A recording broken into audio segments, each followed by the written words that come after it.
All right, hi guys. So today we are going to be doing lesson 76 on function transformations. So you need to graph each of these on the same graph using our graphing calculator. So if you remember, when we're graphing, we go to our y equals, we clear out anything that's there, and remember how we do absolute value in the calculator?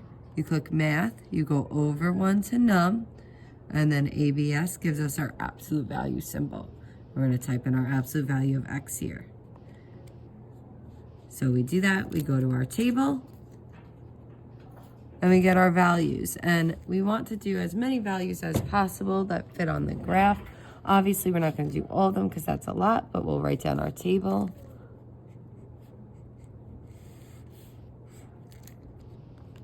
So we have -3, -2, -1, 0, 1, 2, 3. We'll start with that. And then we have 3, 2, 1, 0, 1, 2, 3. So that's our first graph. So let's graph that one as the absolute value of x. So we have -3, 3, -2, 2, -1, 1, 0, 0, 1, 1, 2, 2, 3, 3. And notice when you go to the graph here and you graph it, it's not that U-shaped curve. It has a point on the bottom, so it's more like a V shape. So we want to make sure that we graph that V shape. And we write our equation of our line. Then under y equals, we're going to graph the next one. It's y equals negative absolute value of x. So we're going to do negative, math, we go over to num, ABS for absolute value of x. When we graph that, we see it's going to be an upside down V. So let's go to our table and let's write our values. So we have -3, -3, -2, -2, -1, -1, 0, 0, 1, -1, 2, -2, 3, -3. So let's plot those points. So we have -3, -3, -2, -2, -1, -1, 0, 0, 1, -1, 1, -2, 3, -3. And we're going to label that y equals negative absolute value of x. So take a second to think and compare and contrast the absolute value to x to y equals the absolute value of x and y equals negative absolute value of x. What's the same about them? What's different? So pause and write down a little brief note. And you realize that what's different about them is that this one has the negative in front. So we learned about our parent functions yesterday, and today we're going to learn about what different things do to it. So when we have a negative in the front like that, so if we have a negative in front of our parent function, it means that it is going to be flipped or reflected over the x-axis, so a negative.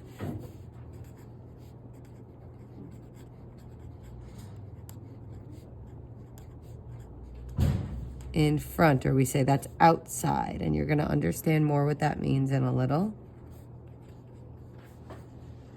of the parent function.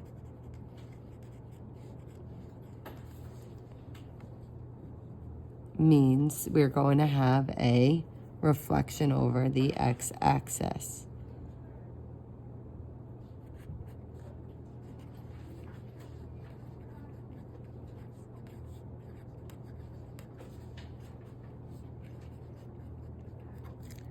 So it's flipped. And if you think back to parabolas, when we did our quadratics, we had the same thing. Remember when the a was positive, it was a U shape. When the a was negative, it flipped upside down. It was that frowny shape. So let's look at the next one. Here we have our parent function of y equals x squared. So let's put that into our calculator. We have y equals x squared. We go to our table, and we are going to draw our table. Look, we see the middle of the pattern is there, so this is a perfect table for us. So we have x and y, -3, -2, -1, 0, 1, 2, and 3. -3, 9, 4, 1, 0. And let's graph that. So we have -3, 9, -2, 4, -1, 1, 0, 0, 1, 1, 2, 4, and 3, 9.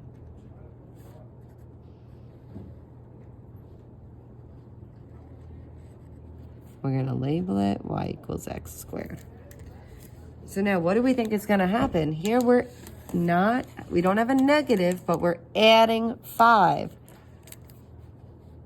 Y equals x plus 5. Well, let's try and let's see what happens here. Let's plug that into the calculator. And we could put it in for our y2 to show the difference. So we have x squared plus 5. We graph it. What happens? It was shifted up. So let's go to our table. Let's see. We see here is our graph. There's the middle of the table. So let's copy that down. Now 14 is too big for this graph, so we're only going to go -2 here.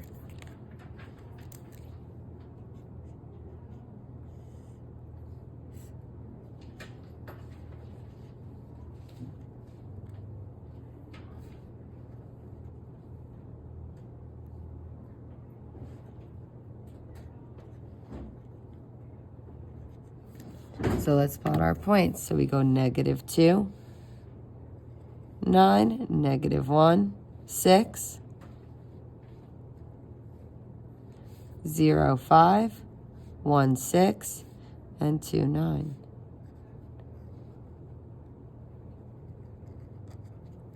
So in this one is y equals x squared plus 5. So we notice this one shifted up.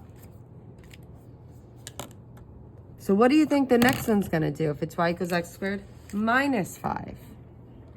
Well, let's see. We could put that one in the graph. Y equals x squared. And I'm going to change this to a minus 5. And this one shifted down. So let's go to our table. We'll find our center, which is at the -5. And this one we're going to be able to graph the points. So we have -3, 4, -2, -1, -1, -4, 0, -5, 1, -4, 2, -1, and 3, 4. So let's plot those points. So we have -3, 4, -2, -1.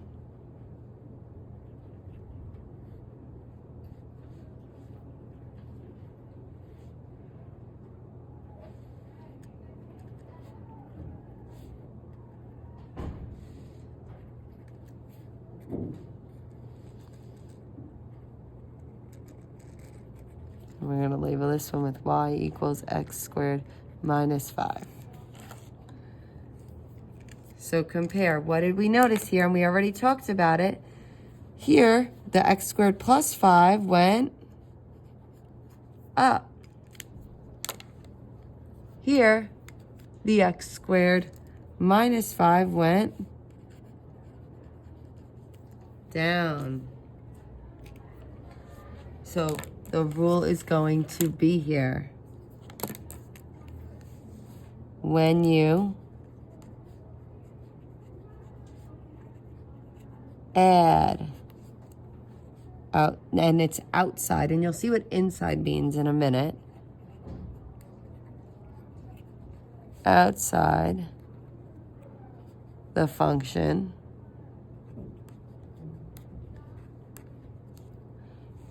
it shifts up that number. So however amount.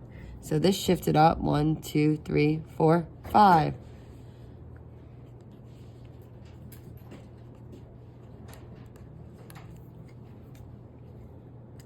But when we subtracted, it shifted down.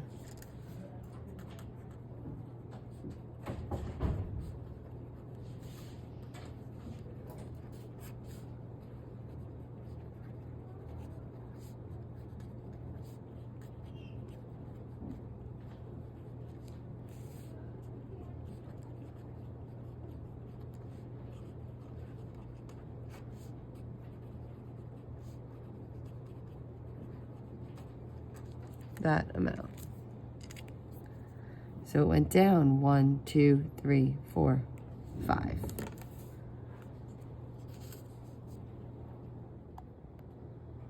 So let's look here. Our parent function is y equals absolute value of x. So let's put that in the calculator. Remember, we click the math button.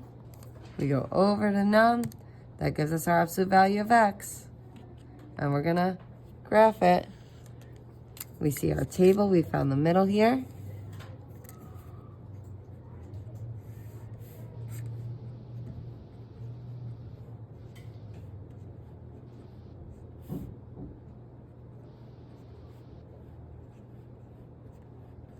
And let's graph that parent function.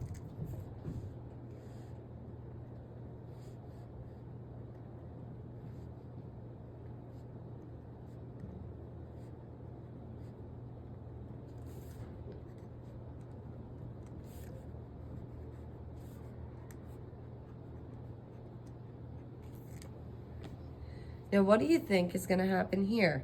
Now, remember we were talking about outside versus inside?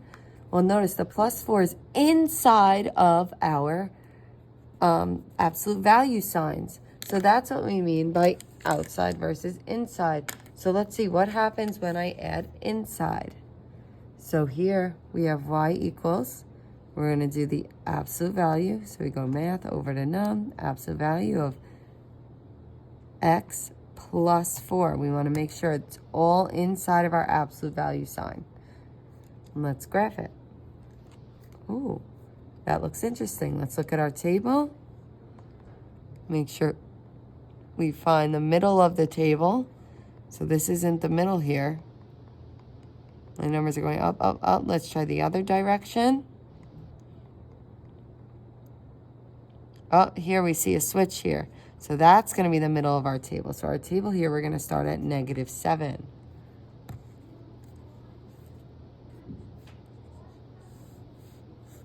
So we have -7, 3, -6, 2, -5, 1, -4, 0, -3, 1, -2, 2, and -1, 3. So let's graph that. So we go to -7, 3, -6, 2, -5, 1, -4, 0, 3, 1, -2, 2, and -1, 3.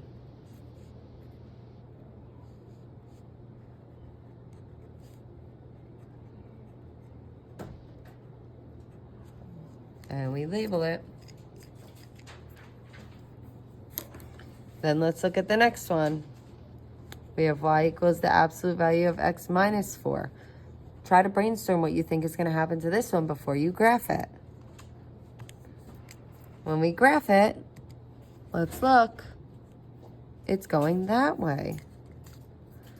Let's look at our table. Let's find. We don't see a middle. We don't see a middle. Finally, we find the middle where it's a pattern on both sides. So the table here that we're going to graph, we're going to start at 1.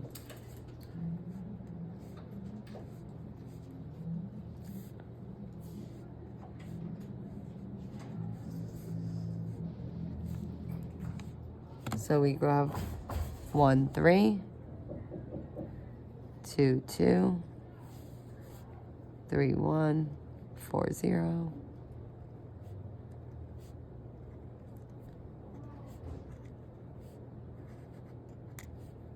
And we label.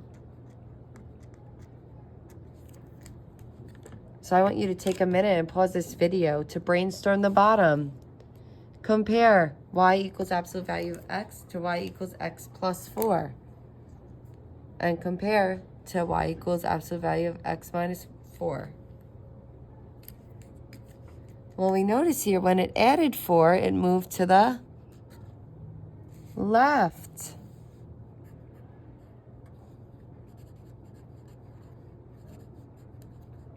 And we notice it moved left from here 1, 2, 3, 4 times. So it moved that amount.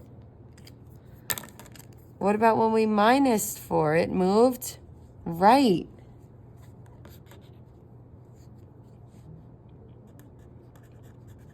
And it moved right 1, 2, 3, 4, that amount of times. So that helps us discover our rule here. It's when you add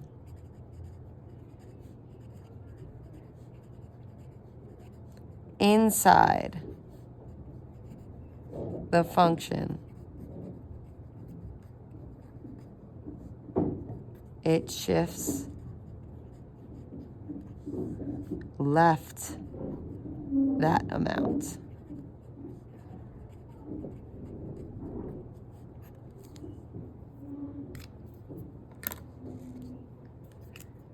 And then the other way is when you subtract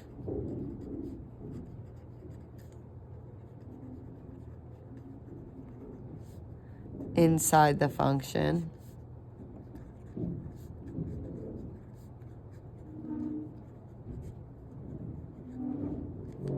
it shifts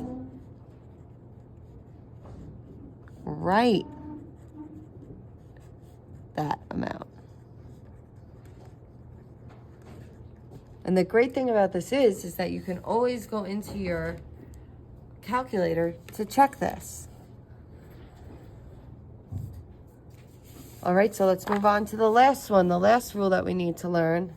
We're going to compare y equals x squared as our parent function again. So we're going to type that into our calculator, look for our pattern, and graph our y equals x squared. So pause the video, take a second to graph it.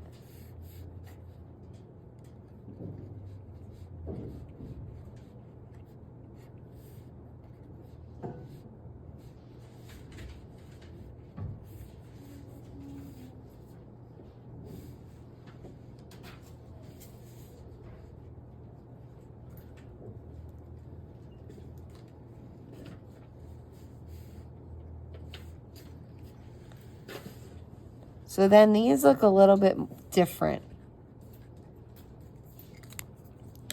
because this is 3x. What do we think the 3 in front is going to do? Well, let's put it into the calculator for the 3x squared.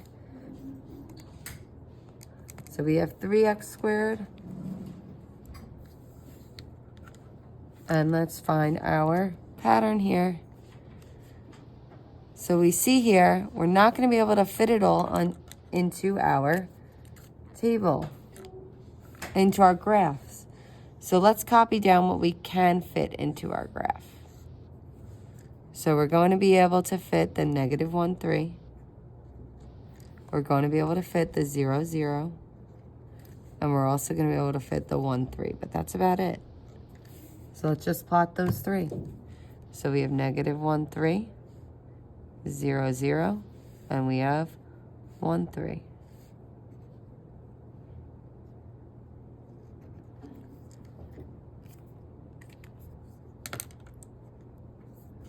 So that got really tiny, right? So let's think about what happens when we have the 1/3 x squared. Well, let's graph that. So remember how we put fractions into the calculator? We open the parentheses, 1 divided by 3, close the parentheses, x squared. And then we go to our table. Notice there are not a lot of nice numbers here, so we're only going to graph the nice numbers. So we see we have our table. That's not 0, 3, 3. It's definitely symmetrical, so let's find the nice numbers to graph.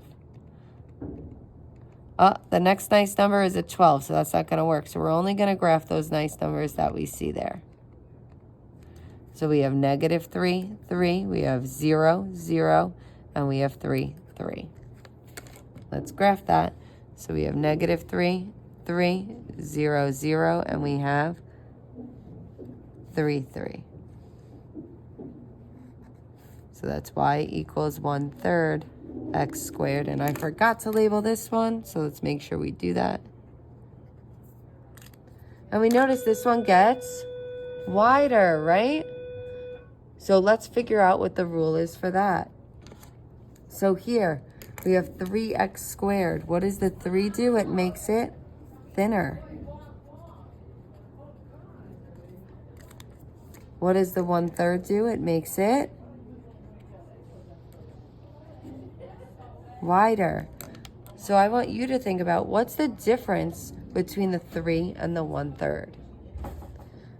So we notice that the 3 is a number that's greater than 1, and the 1/3 is a number that's less than 1. Now here, when we're talking about getting wider or thinner, one thing that's really important is we're not talking about negative, so it also has to be greater than 0, because the negative won't do anything to stretch it or make it wider. Remember, as we talked about in the first one, the negative flips or reflects it over the x-axis. So the rule here is when we multiply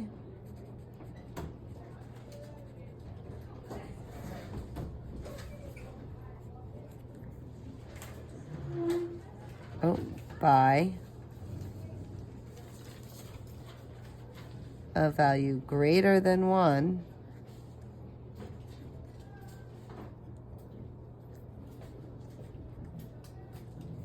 it gets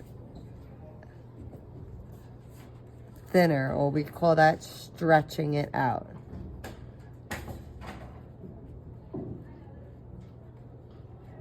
To make it thinner. When we multiply by a value between 0 and 1,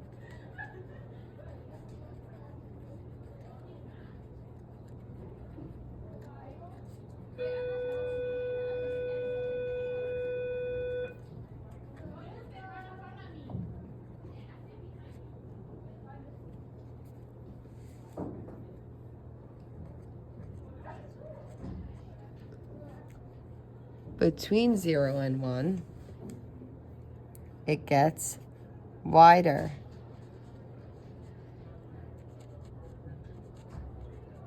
Or we call this compressed.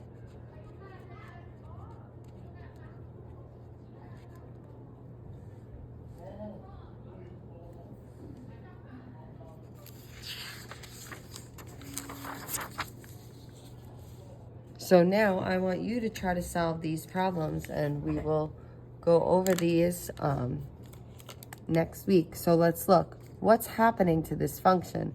Well, the first thing we want to identify is what is our parent function here?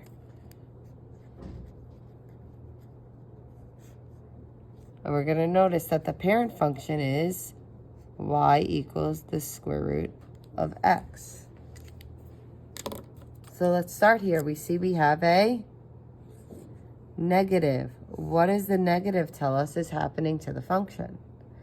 Well, remember, when we have that negative in front, it means we are reflecting over the x-axis.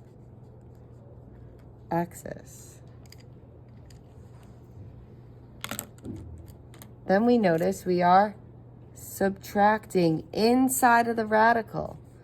So subtracting inside tells me we are shifting. And which way do we shift if we subtract? We shift to the right. And how many times? Well, it's -1, so we shift to the right 1 unit.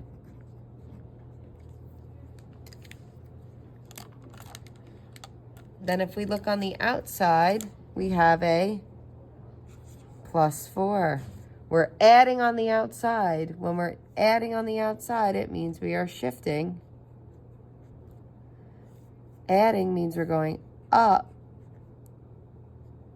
And we're going up. That number is 4 units. So those are the transformations that are taking place to that function. So I want you to try that on 2, 3, and 4. Okay? You do not need to complete 76. So do not do number 76. So do not complete the practice worksheet. Okay? Just complete 2, 3, and 4.